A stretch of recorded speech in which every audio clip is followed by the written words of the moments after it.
Namaku Robi. Usiaku sekitar 32 tahun. Aku bekerja di salah satu perusahaan seluler termuka di Indonesia. Sebenarnya kantorku itu berada di daerah Jakarta. Tapi tugas yang aku emban mengharuskan aku rutin berkeliling ke kantor cabang di seluruh Indonesia. Nyaris setiap minggunya, aku harus melakukan perjalanan keluar kota, bahkan sampai keluar Jawa. Emang menyenangkan, bertemu dengan orang-orang baru, suasana kantor yang berbeda-beda, budaya dan kebiasaan yang berbeda-beda juga. Ini benar-benar pekerjaan yang aku sukai.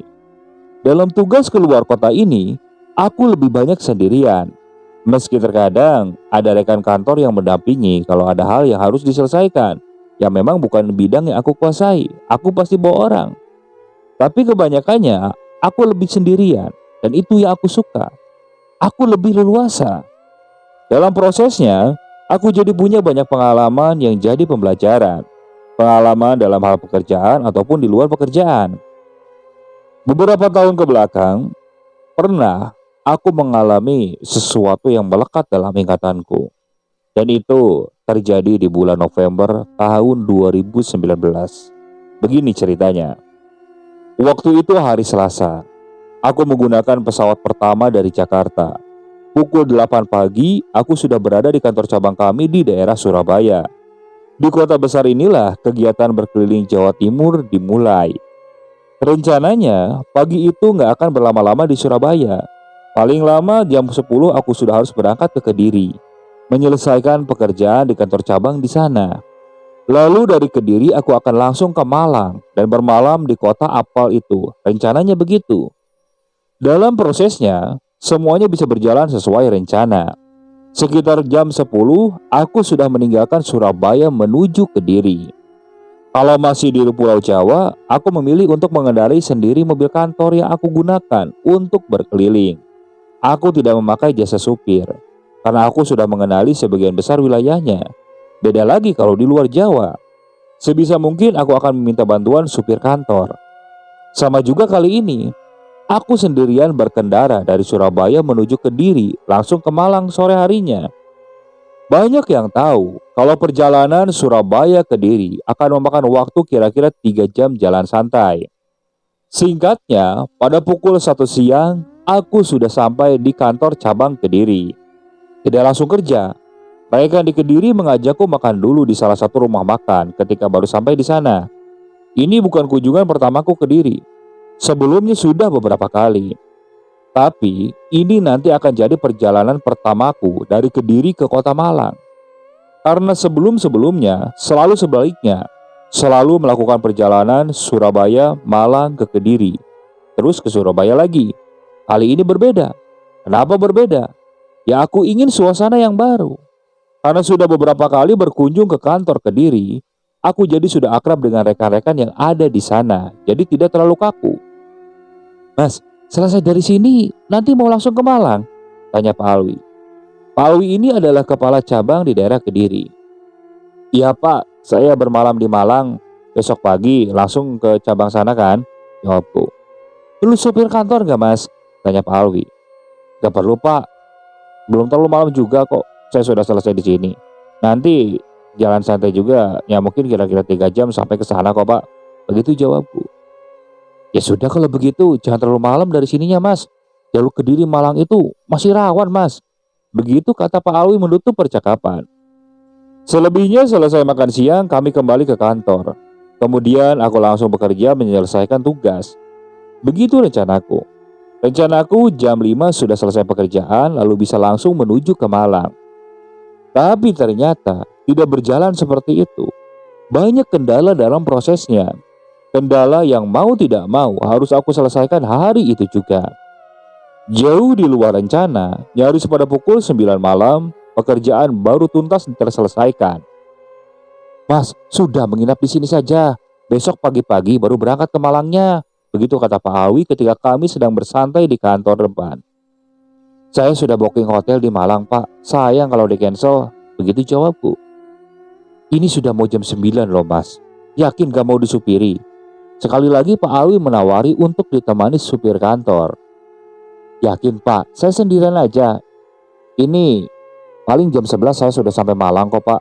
Sekali lagi aku menolak tawaran dari Pak Alwi. Ya sudah kalau begitu, yang penting hati-hati Mas. Jam segini jalanan sudah sepi. Kalau ngantuk lebih baik menepi aja. Iya Pak, saya siap-siap dulu ya Pak. Aku menutup percakapan.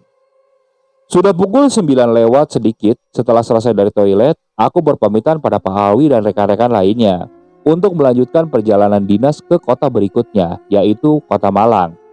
Berangkatlah aku. Dari Kediri ini sebenarnya bukan kota besar, tapi bukan kota kecil juga. Sama seperti kota-kota lainnya di wilayah Jawa Timur, yang aku memang menyukai suasananya. Jadi jalur yang aku lalui itu adalah Kandangan, Kasembon, Ngantang, Pujon, Batu, begitu kira-kiranya. Sudah 2 atau 3 kali aku lewat jalur ini sebelumnya, tapi yaitu tadi, selalu dari arah sebaliknya, dari Malang ke Kediri. Baru kali ini harus melakukan perjalanan dari Kediri ke Malang malam hari juga. Sebenarnya, aku sangat menyukai perjalanan darat pakai mobil, road trip istilahnya, apalagi ke tempat yang belum pernah dikunjungi sebelumnya. Sejak sekolah dulu, aku sering melakukannya bersama teman-teman atau sendirian. Kebetulan yang menyenangkan. Akhirnya malah mendapatkan pekerjaan yang mengharuskan untuk banyak berkeliling melakukan perjalanan. Sekedar info, mobil yang aku gunakan kali ini adalah mobil Avanza, keluaran terbaru. Jadi seharusnya nggak akan mengalami kendala mesin. Meskinya nggak akan ada masalah selama perjalanan, seharusnya seperti itu. Jam 10 lewat ketika aku sudah sampai di wilayah Kasembon. Mungkin di banyak wilayah lainnya, pada pukul 10 malam masih terlihat orang atau kendaraan yang lalu lalang. Masih ramai. Tapi di Kasembon waktu itu sudah sangat sepi. Kendaraanku menembus jalan sendirian. Jalanan yang masih banyak di pinggirnya itu pepohonan rindang. Hanya 1 atau 2 kendaraan yang melintas dari arah berlawanan atau sebaliknya. Kondisinya benar-benar sepi. Tidak terlalu lama, sekitar setengah jam kemudian, aku sampai di kota kecil berikutnya, yaitu Ngantang. Di Ngantang, aku berniat mencari toko atau warung kecil untuk membeli rokok dan minuman, karena kelupaan untuk belanja di Kediri tadi. Niatnya untuk berhenti sebentar akhirnya terpenuhi ketika aku menemukan toko kecil yang masih buka. Aku lalu parkir di depannya. Kebetulan toko kecil ini juga menjual kopi dan bisa meminumnya di tempat. Ada meja sederhana yang disediakan di depan toko. Aku memesan segelas kopi karena mataku sudah mulai mengantuk. "Mas, mau kemana toh mas?" jawab si bapak pemilik warung itu sambil mengantarkan segelas kopi. "Batu Malang pak, ada pekerjaan di sana," jawabku sambil cengengesan. "Oh gitu, memang masnya dari mana?" Lalu aku menjelaskan semuanya. Kalau aku dari Jakarta sedang bertugas di Jawa Timur. Kemudian si bapak ini malah terus menemaniku sambil ngobrol. Karena aku memang orang yang suka berbincang, ditambah si bapak pemilik toko ini sangatlah ramah dan menyenangkan. Jadilah kami berbicara seru. "Harusnya mas itu bermalam di Kediri saja. Jalan menuju Pujon Batu itu sangat sepi mas. Jalannya berliku terus naik turun. Harus sangat hati-hati mas." Begitu si bapak itu di tengah perbincangannya. "Iya pak, tadi teman kantor juga bilang begitu. Tapi gak apa-apalah, saya akan hati-hati pak," jawabku. "Mas, bukan aku takutin ya. Di sana sering terjadi kecelakaan. Baru seminggu yang lalu ada kendaraan yang isinya bapak dan anaknya kecelakaan di Pujon itu mas. Dua-duanya meninggal." Kembali si bapak itu mengingatkan. Agak serem memang mendengarnya. Karena tahu kalau jalan yang aku lalui itu nantinya memang menantang. Banyak belokan, tikungan, tanjakan, turunan, membelah perbukitan, melintas hutan. Tapi sudah tak ada pilihan lagi. Aku harus terus jalan menuju Malang. Gak mungkin aku balik lagi ke Kediri. Ya sudah, setelah habis beberapa batang rokok dan segelas kopi yang sudah kosong, aku memutuskan untuk melanjutkan perjalanan. Sebenarnya, perbincangan cukup menyenangkan dengan si bapak pemilik toko. Tapi sebelum lupa diri, aku harus pergi. "Hati-hati ya mas." "Terima kasih pak." Benar adanya, jalanan sangat sepi. Hanya sesekali terlihat kendaraan lain melintas. Sepertinya aku memang terlalu lama berdiam diri di toko tadi. Jam setengah 12 ketika aku meninggalkan daerah Ngantang memang sudah terlalu malam. Kalau siang hari, jalan ini punya pemandangan yang indah. Pohon yang rindang menghiasi udara sejuk di pegunungan. Kondisi jalannya tergolong bagus, mulus dan cukup lebar. Harusnya tak ada masalah bagi kendaraan jenis apapun yang melintas. Sekali lagi, jalur ini mempunyai pemandangan yang cukup bagus, sangat sedap untuk dipandang oleh mata. Itu kalau siang hari. Beda situasinya kalau dengan malam. Malam hari jalanan gelap, karena sama sekali tidak ada PJU. Walaupun sesekali ada rumah penduduk yang lampunya membantu sedikit penerangan. Pemandangan indah pegunungan sama sekali tidak terlihat. Hanya barisan rindang pohon yang berdiri tegak di kanan kiri jalan sebagai hiasan malam. Walaupun suka berkendara, tetapi nyaliku sedikit ciut kalau harus menemui kondisi seperti ini, apalagi sendirian. Aku agak memacu kendaraan dengan cepat, karena memang sudah nyaris tengah malam dan kondisi jalanan juga tidak terlalu aku hafal. Aku semakin berhati-hati lagi dan makin memperlambat laju kendaraan ketika tiba-tiba hujan turun. Rintik-rintik hujan menyempurnakan udara sejuk di tengah malam buta seperti ini. Benar-benar sempurna. Gumamku seperti itu. Kondisi itu belum sempurna. Beberapa menit ke depan, aku mengalami kejadian yang sepertinya gak bisa aku lupakan. Jalanan menuju Punjon itu sangat sepi. Malahan sudah beberapa menit belakang, aku sama sekali tidak melihat ada kendaraan. Benar-benar sepi. Hujan yang turun memang tidak deras. Hanya rintik-rintik kecil yang jatuh dari langit. Setelahnya kabut turun gantian menghiasi, membuat jarak pandang jadi terbatas di semua sisi. Lampu mobil yang aku kendarai jadi satu-satunya sumber cahaya menerangi jalan gelap berkabut itu. Udara luar yang dingin membuatku harus mematikan AC dan menyalakan rokok untuk menghangatkan badan. Lalu membuka sedikit kaca jendela, memberikan jalan untuk asap keluar. Suara mesin mobilku menjadi satu-satunya suara yang terdengar. Tip sengaja aku matikan, supaya aku semakin fokus untuk memperhatikan jalan. Pohon-pohon besar berdiri di kanan kiri jalan, terkesan angkuh untuk diperhatikan. Jalanan berkelok ke kiri dan kanan, ditambah tanjakan dan turunan. Sebenarnya malah membuatku jadi sedikit fokus untuk memperhatikan jalan. Setelah beberapa menit berlalu, aku belum melihat ada kendaraan yang lewat. Sungguh aneh. Situasinya menjadi sangat sepi, membuat perasaanku jadi tidak enak. Nyaliku mulai goyah di dalam kesendirian. Aku ingin cepat-cepat ketemu dengan keramaian. Dikala ketakutan menyeruak ke permukaan melalui kaca spion, tiba-tiba aku melihat ada kendaraan mendekat dari arah belakang. Di situ aku berpikir, syukurlah akhirnya ada teman. Kendaraan yang tiba-tiba muncul di belakang ini berkecepatan nyaris sama denganku, tidak terlalu cepat. Lampunya terang membelah kabut tipis jalanan, membuat mataku kesilauan. Pada detik itu, aku masih belum tahu mobil jenis apa di belakangku ini. Karena memang sama-sama gelap, ditambah lampu terangnya menghalangi penglihatanku. Tapi yang jelas, kecepatannya konstan, terus menjaga jarak beberapa belas meter di belakang. Sepertinya gak ada niat untuk mendahului, dan gak ada niat untuk menjauh juga, tetap terus di posisinya. Mungkin dia juga gak mau sendirian, mungkin sedang mencari teman, begitu pikirku. Cukup lama mobil itu mengikuti dari belakang, mungkin sekitar 10 menitan. Sampai akhirnya aku melihat sepertinya ia menambah kecepatan, seperti ingin mendahului. Aku gak ada niat untuk menghalangi, lalu memberikan jalan kepadanya untuk mendahului. Pada saat itulah, akhirnya aku tahu mobil jenis apa kendaraan itu. Ketika kami dalam posisi sejajar, terlihat jelas kalau itu adalah mobil jenis sedan tahun 90-an. Warnanya gelap. Yang menarik perhatian, kaca mobil gelap ini sangat transparan. Malah begitu transparan sehingga aku bisa melihat ke dalam. Di situ aku melihat ada 2 orang di dalamnya. Kursi belakangnya kosong. Seorang bapak-bapak berumur sekitar 50 tahunan duduk di belakang kemudi. Di sebelahnya ada seorang anak kecil berusia sekitar 12 tahun. Sepertinya mereka bapak dan anaknya. Aku bisa melihat sedetil itu karena memang kendaraan kami cukup rapat, berjajar dan melaju tidak terlalu cepat. Pada akhirnya mereka berhasil juga mendahului. Sekarang aku berada persis di belakangnya. Sama seperti sebelumnya, setelah berada di depan, mobil ini tetap berjalan konstan, tidak menambah kecepatan. Begitu juga aku.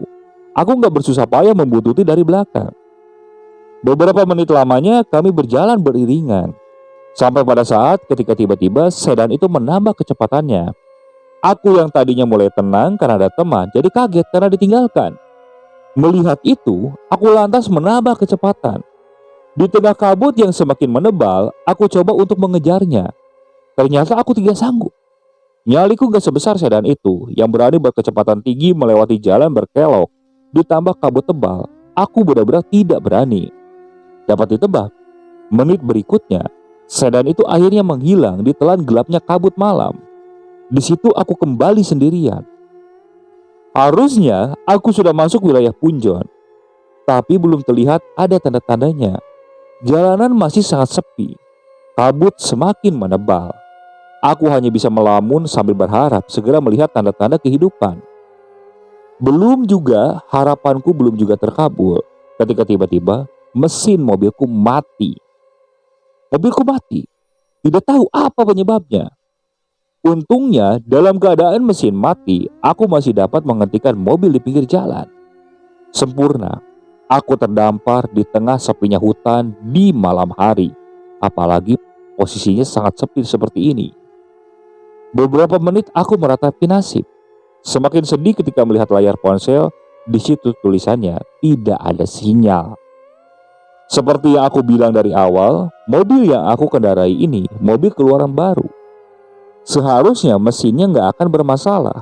Seharusnya. Ya sudah, walaupun tidak tahu harus berbuat apa, akhirnya aku turun dari mobil. Aku membuka kap mesin untuk memeriksanya. Di tengah udara dingin berkabut yang tidak tahu persis di daerah mana, dengan bantuan cahaya dari ponsel, aku memeriksa mesin mobil. Tidak kelihatan ada yang aneh. Tidak terlihat juga ada kebocoran oli atau bahan bakar. Tidak ada asap yang menandakan overheat juga. Sepertinya mobil aman. Tapi ketika aku coba untuk menyalakan lagi, tetap tidak bisa. Hingga akhirnya aku nyaris putus asa. Belum putus asa, hanya nyaris. Karena ketika sedang melamun meratapi nasib, aku melihat ada cahaya lampu kendaraan beberapa belas meter di depan, agak jauh. Kelihatan ada lampu belakang mobil yang menyala. Syukurlah, dalam hati aku berucap. Lalu tanpa ragu aku melangkah menuju kendaraan yang saat itu aku belum tahu jenis kendaraan apa. Karena masih terhalang gelap dan kabut tipis, langkahku bersemangat, ada harapan dapat bantuan dari mobil itu.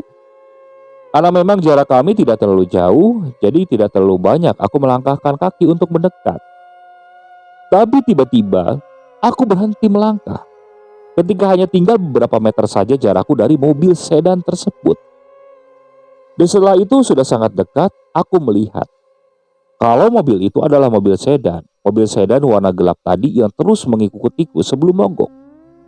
Aku hampir yakin kalau ini adalah mobil yang sama. Ternyata sedan ini berhenti juga di pinggir jalan dengan lampunya yang masih menyala. Lalu kenapa aku berhenti berjalan? Bukan hanya berhenti, aku juga berdiri diam tercengang. Kenapa? Ternyata ada dua orang yang sedang berdiri di belakang mobil itu. Berdiri di belakang bagasinya, berdiri menghadapku. Aku mengenalinya. Sepertinya mereka adalah penumpang sedan tadi dan pengemudinya. Karena itu adalah seorang bapak-bapak dan anaknya. Aku masih hafal betul karena baru saja melihat mereka sebelumnya. Ketika mereka mendahuluiku tadi, aku masih ingat betul wajahnya. Tapi bukan alasan aku berhenti melangkah dan diam ketakutan. Aku berhenti karena melihat penampilan mereka sangat mengerikan. Wajahnya pucat, tubuhnya basah pekat seperti banyak berlumuran oleh darah. Beberapa bagian tubuhnya terluka mengenaskan. Aku tak sanggup menggambarkannya, sungguh mengerikan. Bisa kalian bayangkan, di tengah gelapnya hutan, aku melihat sosok yang sangat menyeramkan seperti itu. Aku mundur, kemudian aku berlari cepat ke mobil. Setelah sampai, aku langsung menutup kap mesin dan masuk ke dalam mobil. Sementara itu, sedan tersebut masih tetap berada di tempatnya, tidak bergerak sama sekali. Dalam ketakutan, aku memutar kunci. Aku berharap ada keajaiban. Alhamdulillahnya, mesin menyala Tak ada kendala sedikit pun. Sungguh aneh. Kemudian cepat-cepat aku langsung pergi dari situ, melajukan mobil menuju Kota Batu. Singkat cerita, akhirnya kengerian berakhir. Sekitar pukul 1 dini hari, aku sampai di salah satu hotel di Kota Batu di daerah Malang. Aku memarkirkan kendaraan di tempat parkir agak jauh dari lobi, lalu menuju meja resepsionis untuk check-in. Setelah proses administrasi selesai, ada petugas yang akan mengantarku ke kamar. Dalam perjalanan menuju kamar ini, ada pertanyaan dari petugas yang kataku memang pertanyaannya sedikit menyeramkan. Mas, saya di parkir melihat Mas datangnya sama keluarga ya Mas? Kok keluarga Mas gak ikut turun ya? Tanya petugas tersebut. Keluarga saya Mas. Keluarga yang mana? Oh saya sendirian Mas. Jawabku seperti itu. Enggak Pak, tadi saya melihat pas Bapak ini parkir, saya melihat ada bapak-bapak dan seorang anak kecil duduk di jok belakang mobil Masnya. Mendengar ucapan petugas tersebut, aku langsung bingung harus menjawab apa. Tubuhku langsung merinding seketika. Tapi aku bingung juga. Apa petugas ini salah lihat? Di situ aku tidak menjawab pertanyaannya. Setelah sampai di kamar, aku memutuskan untuk langsung terlelap. Namun sialnya, saat tidur, aku malah bermimpi dengan situasi yang sama. Situasi saat aku melihat sosok tersebut. Namun, ketika subuh bangun, aku coba pastikan kembali, ternyata itu hanyalah mimpi. Aku sampai berkeringat saat itu. Di situ aku coba tenangkan sampai sholat kan. Setelah sholat, di situ aku memberanikan diri untuk turun melihat ke parkiran. Ternyata di parkiran mobilku kosong, tak ada siapa-siapa. Di situ aku coba positif, aku tekankan pikiranku bahwa apa yang dikatakan oleh petugas tadi mungkin hanya halusinasinya saja. Alhamdulillahnya setelah dari hotel tersebut, aku tidak mengalami hal yang aneh-aneh lagi. Entah siapa si bapak dan si anak kecil itu. Apa mungkin dia korban kecelakaan yang pernah diceritakan oleh pemilik toko tersebut atau apa? Yang pasti, jujur saja, aku sedikit trauma ketika mengalami kejadian tersebut. Oke, sekian untuk cerita kali ini. Saya ucapkan terima kasih kepada para penonton yang masih setia mengikuti cerita dari channel Keramat Horor ini. Semoga kalian selalu diberikan kesehatan, dilancarkan rezekinya, dan dijauhkan di musibah. Saya mohon maaf apabila komentar-komentar kalian banyak yang belum saya respon, tapi tetap saya baca. Saya mohon maaf. Saya ucapkan terima kasih juga yang tetap kalian menyapa di kolom komentar. Terus ikuti cerita yang akan dibawakan oleh channel Keramat Horor ini ya. Assalamualaikum warahmatullahi wabarakatuh.